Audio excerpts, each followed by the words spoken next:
पाठ 7 सममिति के अंतर्गत आज हम कुछ आकृतियों के सममिति अक्ष बनाएंगे।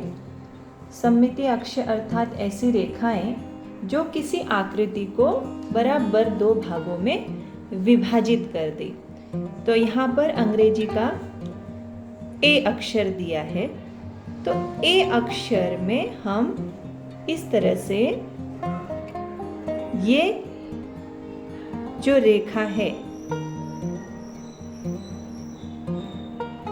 यदि इस तरह से रेखा बनाएंगे तो ये जो रेखा है इस अक्षर को बराबर दो भागों में बांट रही है और ऐसे दो भाग हैं जो बराबर हैं, अर्थात एक भाग दूसरे भाग को पूरी तरह से ढक लेता है। तो ऐसे रेखा को कहा जाता है सममिति अक्ष। तो यहाँ ए अक्षर का केवल एक ही सममिति अक्ष हम बना सकते हैं। तो यहाँ पर कितने सममिति अक्ष होंगे इसके? एक ही सममिति अक्ष होगा इसका। अब यहाँ W दिया है। W को भी हम केवल एक रेखा द्वारा ही दो भागों में, बराबर भागों में विभाजित कर सकते हैं और ये रेखा इस तरह से विभाजित कर रही है कि ये भाग इस भाग को पूर्ण रूप से ढक सकता है। तो यहाँ W का भी कितना सममिति अक्ष होगा?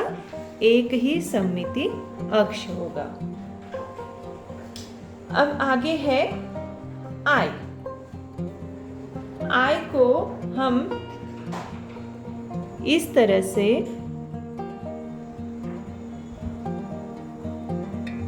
और इस तरह से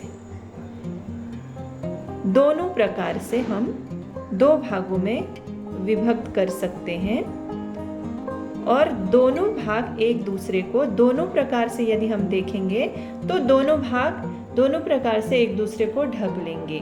तो इसके कितने सममिति अक्ष हो गए? I के हो गए दो सममिति अक्ष। उसी प्रकार H का भी है। H का भी हम देखेंगे तो इस तरह से भी हम कर सकते हैं। यहाँ से एक रेखा और यहाँ से ये दूसरी रेखा भी H को दो बराबर भागों में विभक्त कर सकती है। तो H के भी कितने सममिति अक्ष हो गए? दो।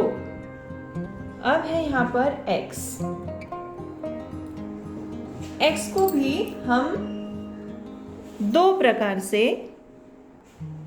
समान भागों में बांट सकते हैं। एक तो इस तरह से, यदि इस तरह से रेखा खींची जाए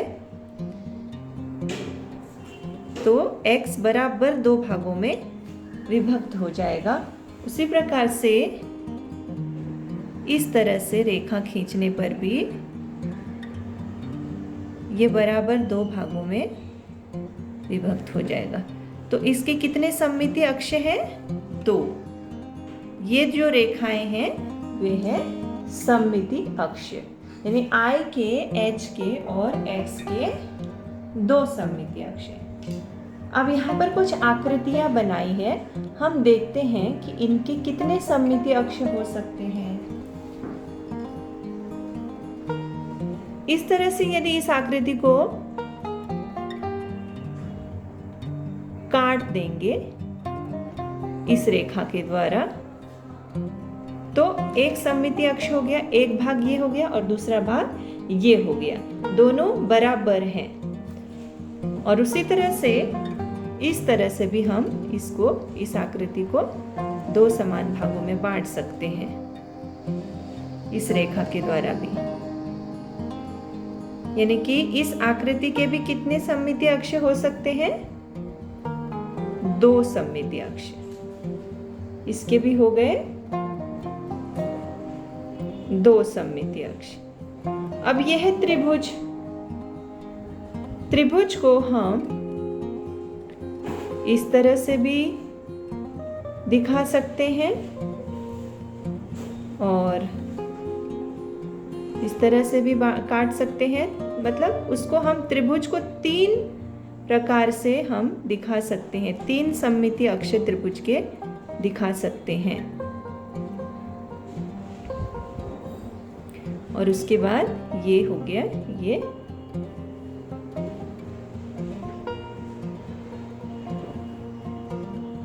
ये दूसरा है।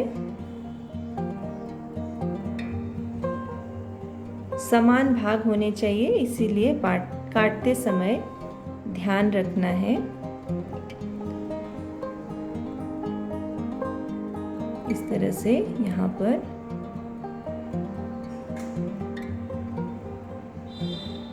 इस तरह से, और यहाँ से भी हम इस त्रिभुज को 2 भागों में बांट सकते हैं। बराबर 2 समान भाग होने चाहिए।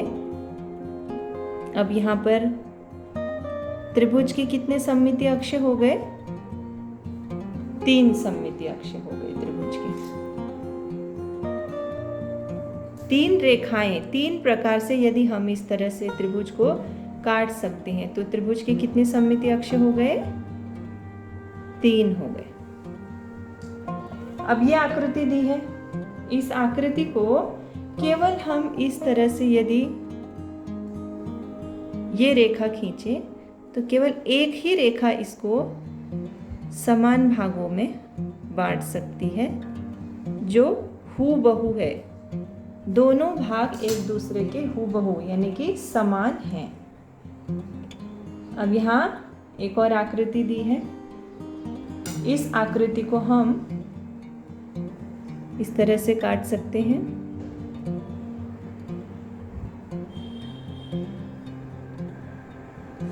उसके बाद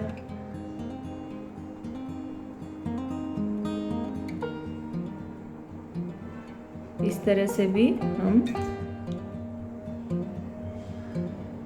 इसको काट सकते हैं, और ऐसे भी यदि हम इसको काटना चाहें तो भी इसके बराबर समान भाग ही होंगे।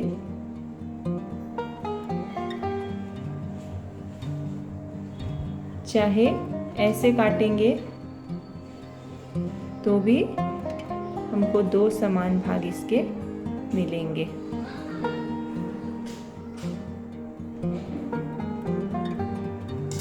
तो इसके कितने हो गए? इसके कितने सममितीय अक्ष हो गए? इसके 4 सममितीय अक्ष हो गए। इस आकृति के 4 सममितीय अक्ष हो गए।